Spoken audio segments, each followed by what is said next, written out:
ಬಂದಂತ ಏಕೈಕ ಸುದ್ದಿ ಅದು ಬಿಡದಿ ರೈತರ ಹೋರಾಟ. ಎಸ್, ಬಿಟ್ಟು ಬಿಡದಂತೆ 450 ದಿನಗಳಿಂದ ಹೆಚ್ಚು ಕಾಲ ನಾವು ನಮ್ಮ ಪ್ರಾಣವನ್ನ ಬಿಡ್ತೀವಿ, ಆದರೆ ನಮ್ಮ ಭೂಮಿಯನ್ನ ಬಿಟ್ಟುಕೊಡೋದಿಲ್ಲ ಅಂತ ಬಿಡದಿಯಲ್ಲಿ ರೈತರು ಹೋರಾಟ ಮಾಡ್ತಾ ಇದ್ದಾರೆ. ಆದರೆ ಸರ್ಕಾರ ಭೂಸ್ವಾಧೀನ ಪ್ರಕ್ರಿಯೆಯನ್ನ ಈಗಾಗಲೇ ಆರಂಭ ಮಾಡಿದೆ.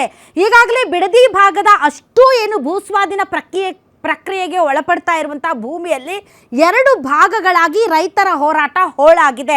ಕೆಲವರು ಭೂಮಿ ಕೊಡ್ತೀನಿ ಅನ್ನೋರು, ಇನ್ನು ಕೆಲವರು ಭೂಮಿ ಕೊಡೋದಿಲ್ಲ ಅನ್ನೋರು. ಹಾಗಾದರೆ ಭೂಮಿ ಕೊಡುವವರು ಮತ್ತು ಕೊಡದೆ ಇರೋರ ವಿಚಾರಧಾರೆಗಳು ಏನು? ಯಾಕೆ ಅಂತಂದರೆ, ಯಾರು ಭೂಮಿ ಕೊಡ್ತೀವಿ ಅಂತಿದ್ದಾರೆ ಅವರ ಹತ್ರನೂ ಕೂಡ ಸಾಕಷ್ಟು ಕಾರಣಗಳಿವೆ. ಯಾರು ಭೂಮಿ ಕೊಡಲ್ಲ ಅನ್ನೋರ ಕಾರಣಗಳ ಬಗ್ಗೆ ನೀವು ಚರ್ಚೆ ಮಾಡಬೇಕಾಗಿಲ್ಲ. ಯಾಕೆ ಅಂತಂದರೆ, ಭೂಮಿ ಅನ್ನೋದು ರೈತರಿಗೆ ಹೆತ್ತ ತಾಯಿ ಇದ್ದ ಹಾಗೆ. ಹಾಗಾಗಿ ಈ ಹೆತ್ತ ತಾಯಿಯನ್ನು ಬಿಟ್ಟು ನಾವೇನು ತಿನ್ನೋದು ಹೊಟ್ಟೆಗೆ ಅನ್ನೋದು ಕೆಲ ರೈತರ ಅಳಲು. ಇನ್ನು ಕೆಲವರು ಸಾಕಾಗಿದೆ, ಬೆಳೆ ಬರ್ತಾ ಇಲ್ಲ, ನಾವು ಈ ಬಂಜರು ಭೂಮಿಯನ್ನು ಇಟ್ಕೊಂಡು ಏನು ಮಾಡೋದು, ನಾವು ಮಾರ್ತೀವಿ ಅಂತ ಇನ್ನೂ ಕೆಲವರು.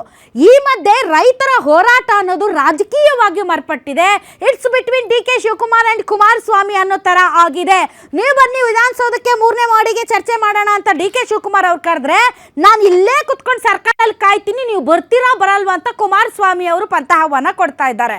ಅಂದರೆ ರೈತರ ಹೋರಾಟ ಈಗ ಪೊಲಿಟಿಸೈಸ್ ಆಗಿದೆ.